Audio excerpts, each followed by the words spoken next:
Welcome to the Nebraska Shootaround. Anna Bellinghausen and Drake Keeler breaking down Nebraska women's basketball. Huge win at home against Purdue, getting back in the win column after 2 losses on the road at Penn State and Iowa. Drake, you were at Iowa for that loss. It was close in that first half. Can you take me through what you saw? Yeah, first of all, just what a great environment that was. Obviously, they've got things rolling over there with Caitlin Clark and of course, a sellout. Really cool. It was the first time I've been to that arena, and it was a really fun experience. But yeah, Nebraska played pretty well in the first half, had a really slow start, left Caitlin Clark wide open for 2 threes. You don't want to do that. So they burned an early timeout. But after that, they played pretty well defensively, took the lead. But then to end that first half, Iowa went on a 7-0, 9-0 run, whatever it was, to take back the lead. Caitlin Clark makes a buzzer-beating 3. And then goes on and scores 28 points in the second half alone. She'll do that, and Nebraska just did not have the ability to keep up with that. Yeah, and one thing Amy Williams talked to us pregame before Purdue was just about how proud she was of the fight in that group. They didn't really give up, but what she challenged the team to do was play a full 40 minutes, and I think we saw that last night against Purdue. Yeah, absolutely. And, they won that game. They won by double digits, and that's what they were expected to do, and they came out and did it, played another strong game defensively, had 5 players in double digits, and none of them scored more than 14 points. So it was just a really well-rounded game from Nebraska on both ends, and it was really impressive. And how about Darian White in that second half, too? She just went off. Yeah, she's been, I was just thinking, she's quietly been pretty good as of late, kind of had a slow start to Big Ten play, transferring in, getting used to the conference. But 3 of the last 4 games, she scored double digits. She's been really good.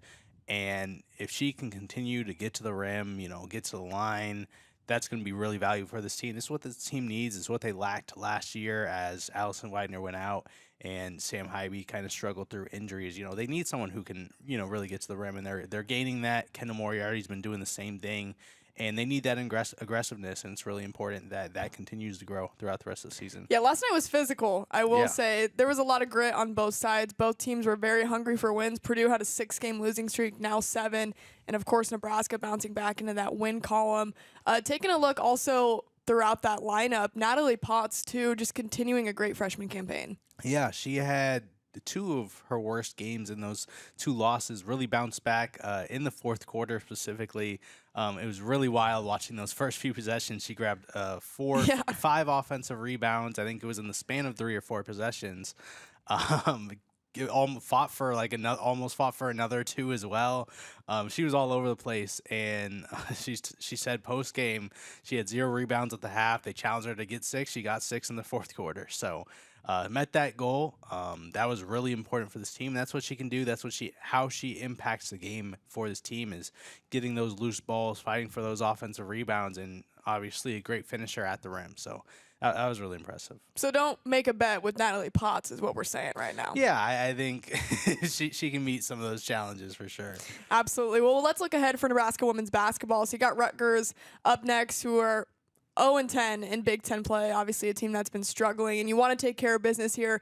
Can't have any bad losses, especially with the track that Nebraska wants to be in heading into March. Yeah, Rutgers took a game from Nebraska last year, and that was in their arena. That was probably one of the ugliest losses Nebraska had that year. Missed, I think, their first 21 threes. And obviously you don't want that to happen again. But Rutgers, they have some talent. I'm surprised they haven't picked up 1 or 2 Big Ten wins. Not a great team, but they can play. They can challenge Nebraska, as teams like Wisconsin have, even in those losses. So it's another one where you want to see Nebraska kind of come out like they did against Purdue and just take care of business, not be in too much danger, and they're going to continue some momentum as they go into a really important stretch after that. Yeah, then at Michigan, very tough opponent, but again, one that's kind of struggling in the Big Ten. How important is that win as well? Yeah, Michigan, they beat Ohio State at home. It's tough to play in that arena. I mean, they just lost to Illinois, so they're kind of on the wrong side of the tournament bubble right now, but that they can play.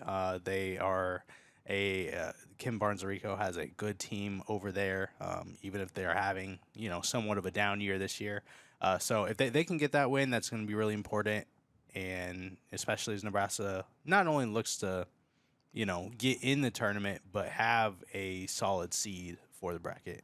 Well, they have an opportunity to do that and get an even better seed. They have 2 top 10 teams, Iowa and Ohio State. So Iowa's at home. Ohio State is as well, correct? Ohio State's at Ohio State. Oh, it's at Ohio State. So you got one at home. That would be a surprise beating Iowa, but then an Ohio State team that's obviously beatable if Michigan can do it. If they can get one of those surprises, how much would that boost the resume? Oh, I mean, that'd be huge. I mean, I feel like you should really start to get comfortable. If you're a fan, of course, obviously the team's still going to want to finish strong and everything. But, if you can pull an upset like that, those are 2 really good teams. Ohio State, I came into the year thinking they were going to be the top team in the Big Ten, and they still might be. So that's a really talented group, 2 really talented groups that they'll play. Obviously, it's not like you're needing a huge upset, but that would be massive. And, they're capable of challenging both those teams. And we're on a scoring record warning for Lincoln, Nebraska. February 11th, that game is sold out between Iowa and Nebraska. Drake, you have the numbers on those. I know you just tweeted it out.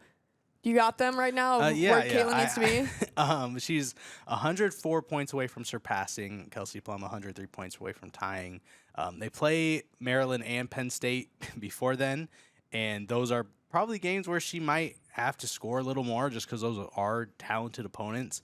So her last 3 games, she scored 45, 38, 35.